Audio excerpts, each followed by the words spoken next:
A chill in the air, the howling of the wind, an army of monsters begging for candy at your door. The telltale signs of Halloween, or 3 perfectly acceptable reasons to stay in and order some drinks? In either case, that's why there's Drizzly, the go-to app for alcohol delivery. With Drizzly, you can shop local stores and compare prices on the biggest selection of beer, wine, and spirits right from the comfort of your couch. Then choose from a variety of convenient delivery options. That's less time than it'll take to pick which horror movie you want to watch. So if you want scary good drinks for your Halloween festivities without the just plain scary journey, download the Drizzly app or go to drizzly.com. That's DRIZLY.com today. Enjoy all your favorite sports like never before at BetMGM. Sign up using code CHAMPION and receive up to $1,500 back in bonus bets if you don't win your first bet. When you register with BetMGM, you'll get instant access to a variety of parlay selection features, live betting options, player props, and the best daily promotions in the business. And with BetMGM at your fingertips, every play and every game matters more than ever. Place your money line, prop, or parlay bet with the king of sportsbooks today. BetMGM and GameSense remind you to play responsibly and offer resources to help you make appropriate choices. BetMGM.com for T's and C's. 21 plus to wager. Virginia only. New customer offer. All promotions are subject to qualification and eligibility requirements. Rewards issued as non-withdrawable bonus bets. Bonus bets expire 7 days from issuance. Please gamble responsibly. Gambling problem? Call 1-800-GAMBLER. Promotional offer not available in Washington, D.C.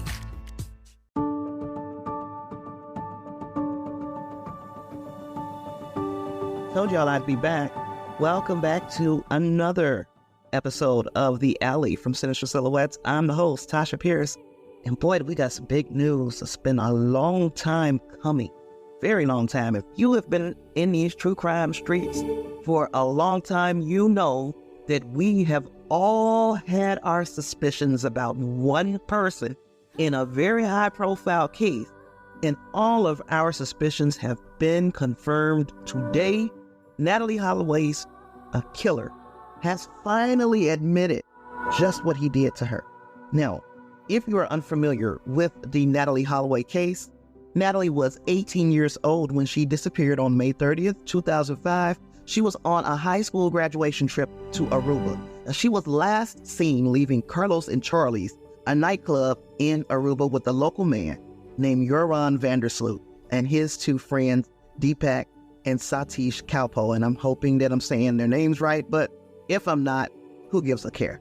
Now, despite an extensive search by Aruban authorities, the FBI, Dutch soldiers, she was never found. Her remains have never been discovered, and she was declared legally dead in 2012. Sloot has long been the prime suspect in Holloway's disappearance. He changed his story multiple times about what happened that night, and he was eventually arrested and charged with murder. However, the charges were dropped due to lack of evidence. So in 2010, Sloot confessed to killing Natalee Holloway, but then he recanted his confession. He was later convicted and sentenced to 28 years in prison for the murder of another woman, Stephanie Flores, in Peru in 2010. Sloot was extradited to the United States to face charges of extortion and wire fraud for soliciting money from Holloway's mother in exchange for information about her daughter's disappearance. So he pleaded guilty to those charges and was sentenced to 18 years in prison. Now, during this plea hearing, Sloot reportedly confessed to killing Natalee again. However, this confession wasn't made public. The details had remained a mystery. Here we are today. We have gotten complete and total confirmation after waiting more than 18 years for some measure of justice. And I'm reading from an article from Law and Crime, by the way.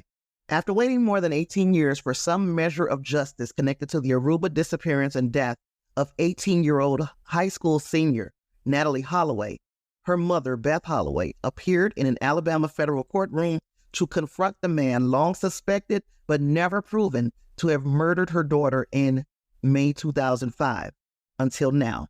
I'm continuing to read here. Joran Andreas Petrus Vandersloot is now 36 years old. He got 18 more years of life than Natalee was ever able to see.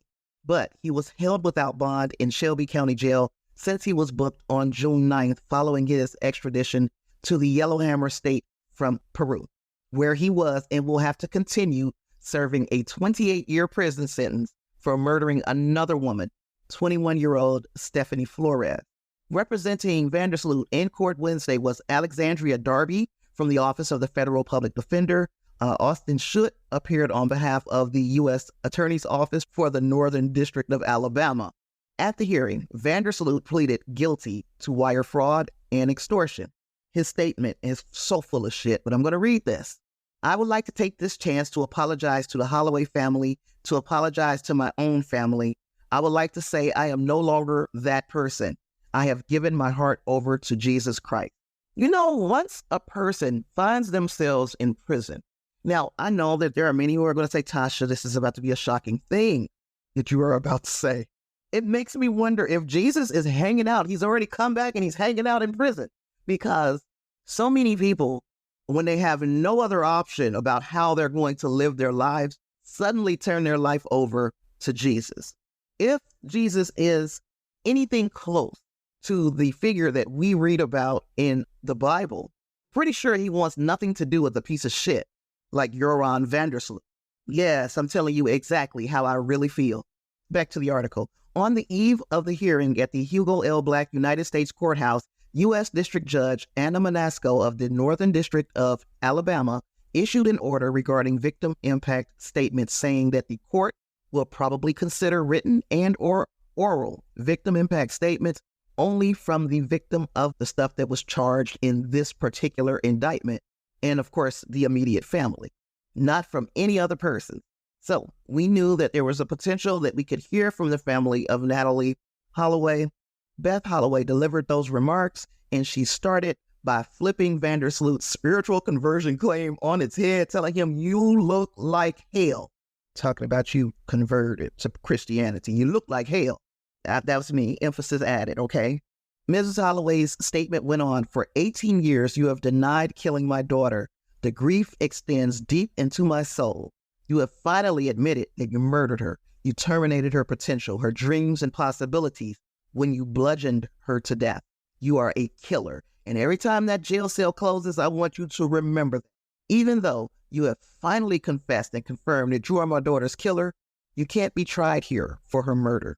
As Beth Holloway asked the judge to sentence Vandersloot to the max, she reportedly told him, and by the way, you look like hell, Joran. I don't know how you're going to make it. After Holloway returned to her seat, Judge Manasco reportedly sentenced Vandersloot to 20 years in prison, set to run concurrently with his murder sentence in Peru. You have brutally murdered two women who refused your sexual advances, the judge reportedly said. You knew the information you were selling was an absolute lie. The concurrently running sentence is significant because the murder sentence in Peru is up in 2038, which is 15 years from now.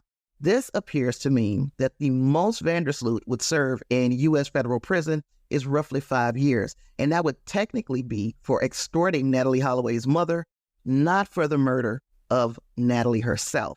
Natalee was an aspiring pre-med student who had earned a full scholarship at the University of Alabama before she disappeared during her high school graduation trip, and she was declared legally dead, like we spoke about earlier, in 2012. I guess another sad reality about this case is that Natalee's mother was so desperate for information that when Vandersloot reached out to her in 2010 and told her, hey, if you give me $250,000, I'll give you all the information that you want about your daughter's murder. Then he went on to give worthless information after he had already been paid an initial $25,000.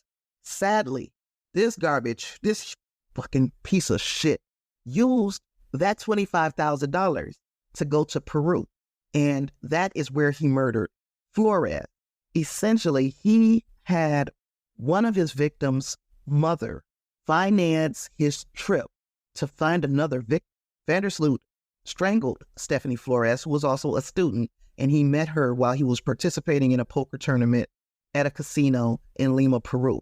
He did that on May 30th, 2010, which is ironically 5 years to the day that Natalee Holloway disappeared. Now, he went on and pled guilty to murder in 2012. He also acknowledged that he robbed Ms. Flores of hundreds of dollars worth of currency to fund his escape to Chile. But there he was arrested mere days after the fact. Now, at the time, Vandersloot's defense lawyer, Jose Luis Jimenez, reportedly said his client was stressed out on the day of the murder as the 5-year anniversary of Holloway's disappearance and the fallout from it weighed heavily on him. So not only did this piece of garbage use money that Natalee Holloway's mother sent him for information that he did not provide, he used that money to go to Peru. And then on the day of Natalee Holloway's disappearance, the anniversary of that date, rather, he kills another woman and then blames it on Natalee Holloway. This is altogether fucked up. So yeah, he ended up confessing to Flores's death and was sentenced to prison. So the Peruvian government previously agreed in 2014 to extradite Vandersloot to the United States after he finished serving his murder sentence in 2038. But then Peru said, you know what? We will extradite him earlier in June 2023 in order to provide peace to Mrs. Holloway and to her family. They had him sent here so that he would have to face justice here in the United States. And then we're going to send him back to Peru to continue serving the sentence for Ms. Flores. But yeah, if you ask me, it's just not enough time. This man, if he wasn't caught in Chile, would he have murdered again? Would he have been a full-fledged serial killer? That's the question. Because 2 murders on you is already bad enough. And what he put that Holloway family through is totally disgraceful. I hope the years are very unkind to Joran Vandersloot, because really, he is the definition of human garbage. Just an animal. And all of this over sex or lack of getting it. This is how I'm almost 100% sure we would have heard his name again had he not been caught in Chile, because he cannot take rejection. He could not take hearing the word no. And it was just so unfortunate that these 2 young ladies crossed paths with this animal. I hate to be petty, but I really hope they give it to his ass in prison. I hope they give it to him.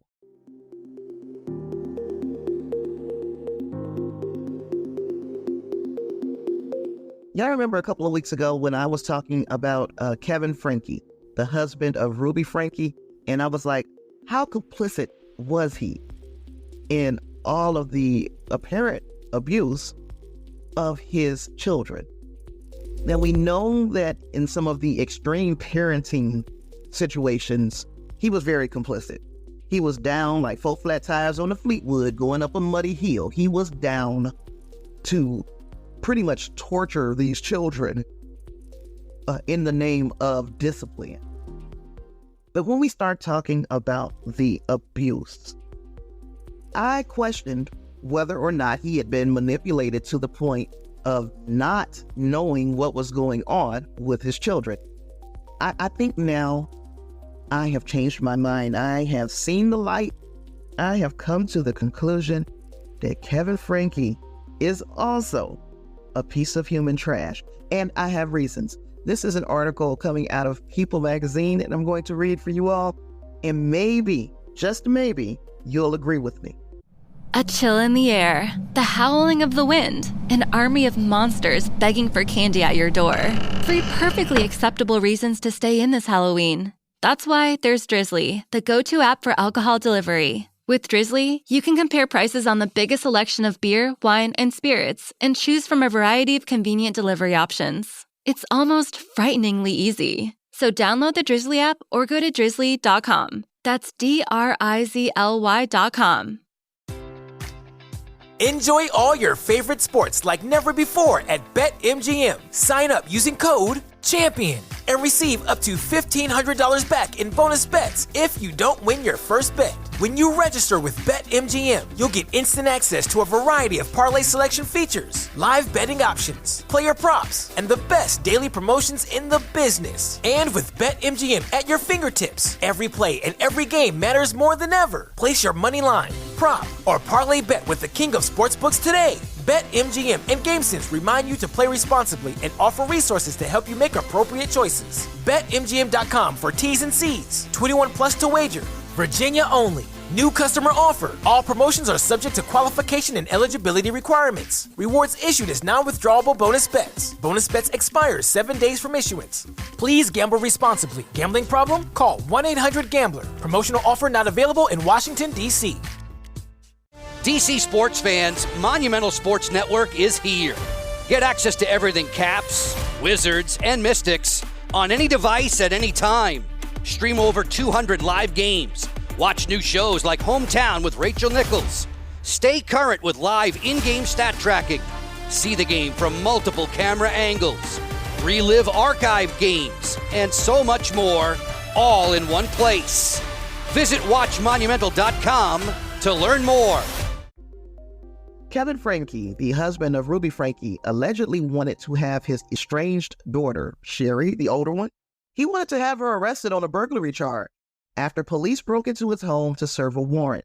That's according to a Fox News report that was subsequently confirmed to People by Kevin's attorney, who I also had my suspicions about. I feel like he was on something. Remember that whole campaign he was going on to make Kevin looked like such an innocent man? He hasn't been there for 13 months. How would he know what was going on in his home? Now, I'm not saying that he was wrong for doing that. I'm saying that I knew that there was an ulterior motive behind all of that. And of course there was. He wanted to make his client look innocent of any charges that might be coming his way. Well, after the arrest of his wife, Ruby, and her little partner, Jody Hildebrandt, police searched Franke's home in Springville, Utah. Kevin filed a police report after he discovered his house had been broken into, telling an officer that electronics had been stolen and that he suspected that his oldest daughter, Shari, was responsible, according to an incident report obtained by Fox News. Kevin stated that Shari was not allowed in the home, that he believes she entered unlawfully, and he wanted her charged with burglary. Police reportedly wrote that in the incident report. So, in essence, days after his wife was arrested for the neglect and abuse of two of his children, he comes back to the house that he had not lived in, allegedly, for 13 months, finds the door broke down, finds things are missing out of the home, immediately suspects his daughter of being the person who kicked the damn door in and took stuff out of the house. It's never occurring to him that, is it possible that the police kicked the door in? You know, they were looking for some other children to make sure that there weren't children who were in trouble in that home as well, right? Because that would make sense to people, maybe you and me, but obviously it didn't make sense to Kevin. He immediately thinks that Sherry comes through with a goddamn battery ram or something and knocked the door down so she could steal some electronics. Well, the police set that straight real quick. Springville police then told Kevin that police had executed a search warrant and that his daughter was not responsible for the damage, the outlet reported. The officer also reportedly told Kevin that Sherry was unaware that she was not allowed to take the electronics out of the house, and she returned them. She did take the electronics. She went inside the home to get things for her siblings, the ones who were not part of the Jody Hildebrandt fiasco. She wanted to get some things for them, and she picked those up as well. The electronic Fox reported, citing the incident report, were 3 tablets, 3 cell phones, 3 cameras, written journals, and 3 passports. Now look, and I don't know if her passport was in the home, but I don't blame her for grabbing those passports, because we found out that the other 2 children who were not part of the Jody Hildebrandt garbage, they were staying with a person who was a partner in this whole connections scam that they had going on. And I'm calling it a scam. Y'all can call it what y'all want. It's a flam to me. This lady that these children were staying with was a part of connections. Now, she was not as big a part as Jody and Ruby, but she was part of it. So yeah, I would want the passports to make sure that she doesn't try to skip the country with these children. I don't know if the 3rd passport was her own passport or her father's passport to make sure that he didn't do the exact same thing, skip the country. She probably was thinking on her toes because Sherry seems to be a very bright young lady. Of course, she's the oldest, but she was the first in the family to realize that there was something fishy with this family. She's like, this is not normal. She figured that out after going away to college, and then she made it her mission to help her siblings who were still in the home under Ruby and Kevin Franke. But can you imagine that? He wanted his daughter arrested, even though your priority should have been the two children who were in this horrible condition at Jodi Hildebrandt house. He was more concerned about having his eldest child arrested. And that makes me think that those electronic devices, we don't know who they belonged to, right? But it makes me think that those electronic devices may have something that points the finger at Kevin having some knowledge of his children being in a bad way. Maybe he didn't know how bad of a way they were in, but it is possible that he knew more than he and his attorney are letting on. And that is why I have come to the conclusion that Kevin Franke is a piece of trash. I'm going to go on and tell you what his attorney said when the news came out that Sherry had been thrown under the bus by her father. Here's how his attorney tried to spin that situation. He said, at the time, Kevin was understandably upset that his front door had been broken and that much of his property had been taken, including personal property as well as private and personal electronic devices and their content. Let's just stop right there for just a second. Kevin was understandably upset that his front door had been broken and that much of his property had been taken. So if this stuff was of that much importance to you and you haven't lived at the home for 13 months, number one, it's very arguable whether or not that's your front door, but that's first and foremost. But then secondly, if this stuff was so important to you, why didn't you take it with you when you were gone for 13 months? Anywho, Kester continued, that's the attorney, by the way. It was his home and property, and he was never served with a warrant. How are they going to serve you with the warrant when your children don't even know where the hell you are? When you yourself, or through your attorney, have admitted that you have not been inside this home for 13 months. And legally, I don't know what their situation is, but in most places, if you have been gone for 13 months without any, he said 3 or 4 times that he's talked to his wife in that year that he was gone, that might not be your house no more, partner. You can't call that home. We don't have to serve you with a warrant when there is probable cause to believe that some children could be behind that door in dire need of assistance. Nobody owes you shit. Kevin, how the hell do you think you're a victim in this? And how is your attorney getting on TV and making these statements when it's quite obvious you are not a victim? Oh, it's just pissing me off so bad. I just hate this family, or at least the adults in the family. So yeah, Kester said it was his home and property and he was never served with a warrant.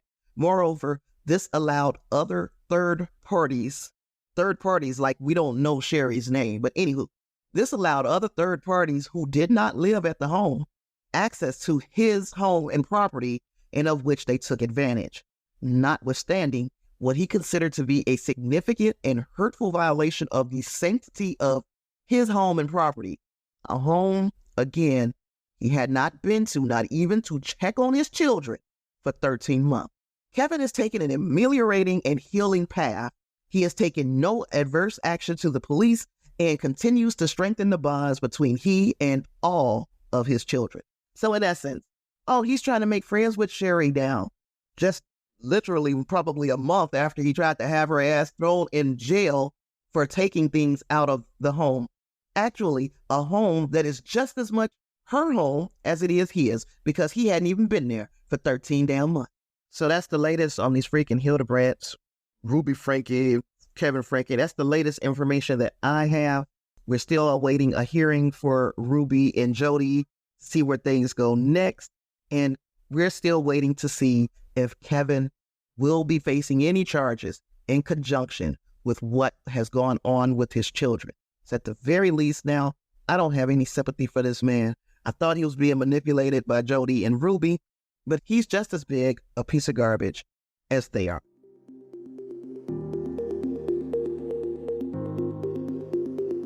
So yeah, that's what I got for you guys today. It was bittersweet justice for Beth Holloway and the Holloway family in regards to their daughter, Natalee Holloway, and actually finding out what happened to their child in Aruba in 2005. And also this Kevin Franke shit. I'm still waiting for justice for these children. I cannot wait until a trial starts for this case, because I cannot imagine how Jody and Ruby will get out of this. This is a world of shit that they're in. I can't imagine how they would get out of it, because there are people, a litany of people who have been hurt by Jody Hildebrandt's malpractice in the past, and they are coming out. And you can't beat the evidence when you have a child who is emaciated, who has tape around his arms and legs, and has open wounds that were being treated with cayenne pepper and honey. Yeah, that right there is a detail that I never spoke out loud. That sounds horrible. I don't know if that's some type of treatment that they used to do in the olden days before we got antibiotics and the such. But it sounds very uncomfortable to me. I can't wait till these two wenches find themselves on trial for what they did to these children, unless they're smart enough to just go ahead and cop a plea. But something tells me that neither one of them think they did anything wrong. Something tells me that this is going to go the distance. They're going to try to go every round with the state of Utah in these charges. So you guys tell me what you think. Again, looking in the description box, the show notes, you will find different ways to support the show, how you can follow me on social media, and the links to the articles that I used as I was talking about these two stories today. Ratings on Spotify have moved up. The ratings on Apple Podcasts have moved up, but the reviews are standing still. That's okay. Make sure that you are at least rating wherever you're watching. I would appreciate it because it helps the show grow. And it also lets me know whether or not I'm doing a decent job at presenting these cases. So far, we're at like a 4.3 out of 5 on Spotify, 4.7 out of 5 on Apple Podcasts. So there's that. That makes me feel kind of good. It does. I appreciate you all for listening, for rating and reviewing, and for sharing with somebody who you think would enjoy my commentary. And until next time, shadowy sleuths, keep your flashlight handy, your curiosity alive. I am signing off. Stay sharp, stay sassy, and keep shining a light on those shadows. Be safe out there. Peace.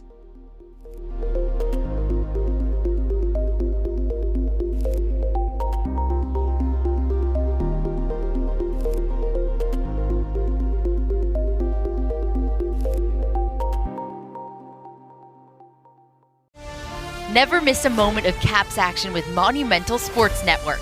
Stream live games with stat tracking and multiple camera angles. Witness Ovi's chase for $8.94. And with new shows like Hometown with Rachel Nichols, access to archive games, and so much more.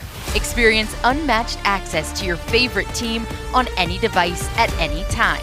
Visit watchmonumental.com to learn more.